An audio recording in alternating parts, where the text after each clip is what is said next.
वैशाख मास महत्तम। हरे कृष्णा, राधे राधे। वैशाख मास महत्तम का वर्णन हमें पद्म पुराण और स्कंद पुराण में मिलता है।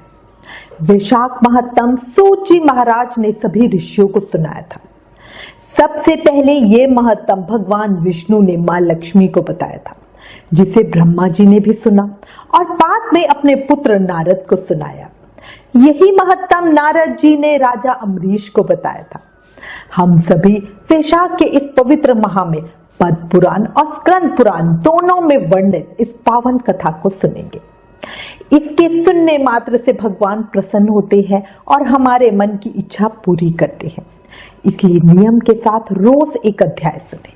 नारायणं नमस्कृत्य नरं चैव नरोत्तमं देवीं सरस्वती व्यासं ततो जयमुद्रिते।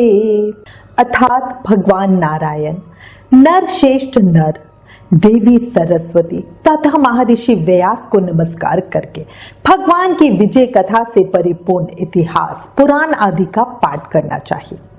इसलिए हम सभी मनुष्यों में श्रेष्ठ भगवान नर और नारायण को नमस्कार कर और देवी सरस्वती और श्री व्यास देव जी के श्री चरणों में प्रणाम कर उनकी जय बोलते हैं और इस पावन कथा को शुरू करते हैं। इस पवित्र कथा का रसपान श्री वैशाख वास में बहुत फलकारी है। वैशाख महा महत्तम प्रथम अध्याय। आज इस प्रथम अध्याय में श्री सूत जी महाराज सभी ऋषियों के पूछने पे उन्हें नारद मुनि द्वारा सुनाया हुआ महत्तम बता रहे हैं। एक समय की बात है, नैमिषारण्य तीर्थ में शौनक आदि 88,000 ऋषियों ने पुराणों और वेदों के ज्ञाता श्री सूत जी से वैशाख महत्तम सुनाने की प्रार्थना की। इस पर श्री सूत जी बोले, हे ऋषिवरों, भगवान ब्रह्मा जी के पुत्र महर्षि नारद जी से एक समय राजा अम्बरीश ने यही प्रश्न पूछते हुए कहा, हे ब्राह्मण श्रेष्ठ, आपने धर्म के तत्वों से विभूषित समस्त श्रेष्ठ मासों के महत्तम का वर्णन किया। अब आप कृपया कर मासों में श्रेष्ठ वैशाख मास के महत्तम का वर्णन करने की भी कृपा करें।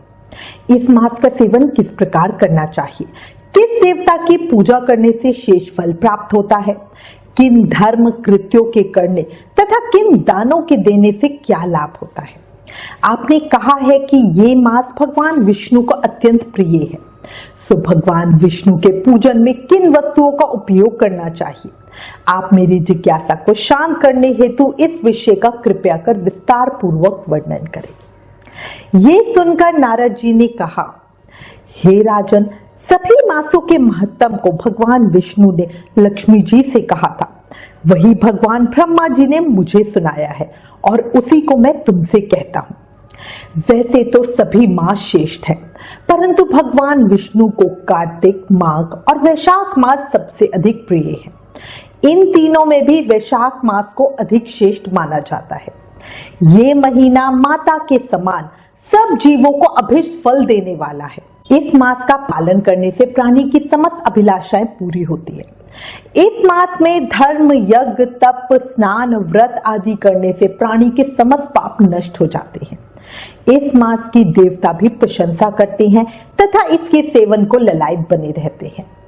जिस प्रकार विद्याओं में वेद, मंत्रों में प्रणव, वृक्षों में कल्प वृक्ष, गौओं में कामधेनु, नागों में शेषनाग, पंछियों में गरुड़, देवताओं में भगवान विष्णु, वर्णों में ब्राह्मण, प्रिय वस्तुओं में प्राण, मित्रों में भार्या, नदियों में गंगा, तेजधारियों में सूर्य, शस्त्रों में सुदर्शन चक्र, धातुओं में स्वर्ण, वैष्णवों में शिव तथा मणियों में कौस्तुभ सर्वश्रेष्ठ है।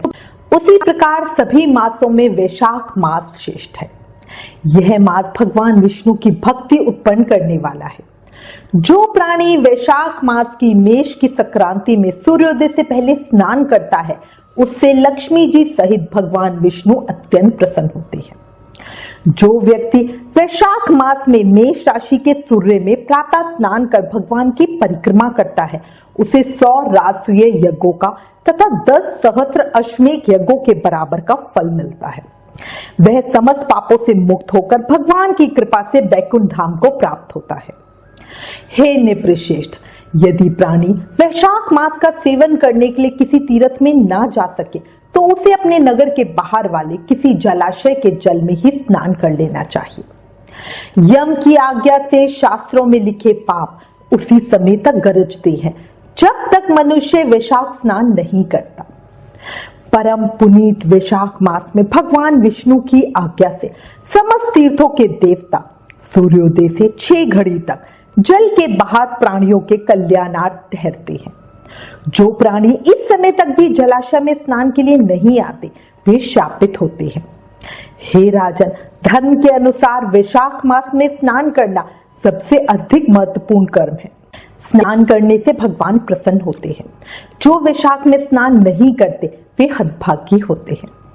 इसके बाद नारद जी पुनः बोले, हे राजन, वैशाख के समान कोई मास नहीं है, सतयुग के समान कोई युग नहीं है, वेद के समान कोई शास्त्र नहीं है और गंगा जी के समान कोई तीर्थ नहीं है। जल के समान दान नहीं है, खेती के समान धन नहीं है और जीवन से बढ़कर कोई लाभ नहीं है। उपवास के समान कोई तप नहीं है, दान से बढ़कर कोई सुख नहीं है। दया के समान धर्म नहीं है, धर्म के समान मित्र नहीं है।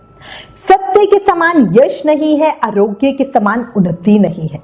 भगवान विष्णु से बढ़कर कोई रक्षक नहीं है और वैशाख मास के समान संसार में कोई पवित्र मास नहीं है। ऐसा विद्वान पुरुषों का मत है। राजा अम्बरीश ने पूछा, हे मुनि, वैशाख माह के व्रत का क्या विधान है?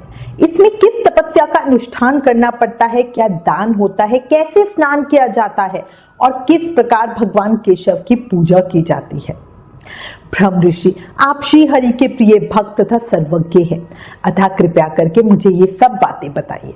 नारद जी ने प्रसन्न होकर कहा, वैशाख श्रेष्ठ मास है और शेष शैया भगवान विष्णु को सदा प्रिय है। भगवान के प्यारे इस महीने को जो लोग बिना व्रत के व्यतीत किए रहते हैं वे धर्महीन होकर पशु योनि पाते हैं। संसार में अनेक प्रकार के दान और व्रत है, परंतु उनके करने से शरीर को बहुत परिश्रम करना होता है। उनसे संसार में बार बार जन्म भी लेना पड़ता है, परंतु वैशाख मास में केवल स्नान कर लेने से ही प्राणी आवागमन से छूट जाता है। सब दानों से जो पुण्य होता है और सब तीर्थों में जो फल होता है उसी को मनुष्य वैशाख मास में केवल जल दान करके प्राप्त कर लेता है। जिसमें जलदान करने की सामर्थ्य ना हो वे दूसरों से कह के जलदान करवाए, दूसरे को जलदान का महत्व समझाए। ये कर्म भी सब दानों से अधिक है। तराजू के पलड़े में सब प्रकार के दान और दूसरे में जलदान का पुण्य रखकर तोले तो जलदान ही भारी निकलेगा। जो मनुष्य वैशाख में सड़क पर यात्रियों के लिए प्याऊ लगवाता है वह अपने करोड़ों कुल का उद्धार कर विष्णु लोक में प्रतिष्ठित होता है। हे नृपश्रेष्ठ, प्याऊ लगाने से देवता, पितर और ऋषि सब अत्यंत प्रसन्न होते हैं। जिसने प्याऊ लगाकर रास्ते के थके मांदे मनुष्यों को संतुष्ट किया है उसने ब्रह्मा, विष्णु और शिव आदि देवताओं को भी संतुष्ट कर लिया है। राजन, वैशाख मास में जल की इच्छा रखने वाले को जल, छाया चाहने वाले को छाता और पंखे की इच्छा रखने वाले को पंखा देना चाहिए। राजेंद्र, जो प्यास से पीड़ित महात्मा पुरुष के लिए शीतल जल प्रदान करता है उसे 10,000 राजसूय यज्ञों का फल मिलता है। धूप, परिश्रम और पसीने से पीड़ित ब्राह्मण को जो पंखा डुलाकर हवा करता है वह सब पापों से रहित होकर भगवान का पार्षद हो जाता है। जो मार्ग से थके हुए ब्राह्मण को वस्त्र से भी हवा करता है वह भी सब पापों से छूटकर मुक्ति पाता है। जो शुद्ध मन से ताड़ का पंखा दान करते हैं वह सब पापों का नाश करके ब्रह्मलोक को जाते हैं। वैशाख मास में छत्री दान जरूर करनी चाहिए। जो मनुष्य भगवान विष्णु के प्यारे इस वैशाख मास में छत्री दान नहीं करते उनको कहीं छाया नहीं मिलती और वे महाक्रूर पिशाच बनकर पृथ्वी पर घूमते हैं। जो विष्णु प्रिय वैशाख मास में पादुका या खड़ाऊ दान करते हैं वह यमदूतों का तिरस्कार करके सीधा विष्णु लोक में जाते हैं, मतलब उन्हें यमदूतों का मुख भी नहीं देखना पड़ता। जो मार्ग में अनाथों के ठहरने के लिए विश्रामशाला बनवाते हैं उनके पुण्य फल का वर्णन किया ही नहीं जा सकता। मध्याह्न में आए हुए ब्राह्मण अतिथि को यदि कोई भोजन दे तो उसके फल का अंत नहीं है। हे राजन, अन्नदान मनुष्य को तत्काल तृप्त करने वाला है, इसलिए संसार में अन्न के समान कोई दान नहीं है। जो मनुष्य मार्ग के थके हुए ब्राह्मण के लिए आश्रय देता है, उसके पुण्य फल का वर्णन नहीं किया जा सकता। भूखे मनुष्य को स्त्री, पुत्र, घर, वस्त्र, आभूषण आदि कुछ भी अच्छे नहीं लगते। पेट भरने पर ही सब अच्छे लगते हैं, इसलिए अन्नदान के समान ना कुछ हुआ है न आगे होगा। जो वैशाख में थके ब्राह्मण को अन्नदान नहीं देता, वह पिशाच बनकर पृथ्वी पर अपना ही मांस खाता हुआ फिरता है। इसलिए हे राजन, अन्नदाता में सभी धर्म निवास करते हैं। वैशाख महत्तम अध्याय 1 संपूर्ण। कल अध्याय 2 में आगे की कथा सुनेंगे। मानव जीवन मिलना बहुत मुश्किल है। अगर हमें मानव जीवन मिला है तो उस पर भगवान की कृपा भी मिली है, तभी तो हम भगवान की कथा को सुन पा रहे हैं। तो इस जीवन का हमें अधिक से अधिक लाभ उठाना चाहिए और जीवन में शेष कर्म करने चाहिए।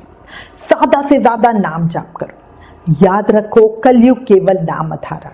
हमें सिर्फ नाम जाप करने से ही भक्ति, मुक्ति, शक्ति मिल सकती है। प्रेम से, मन से, भाव से जाप करो। हरे कृष्ण कृष्ण कृष्ण हरे हरे, हरे राम राम राम हरे हरे। जय श्री कृष्ण। ओम नमो भगवते वासुदेवाय नमः।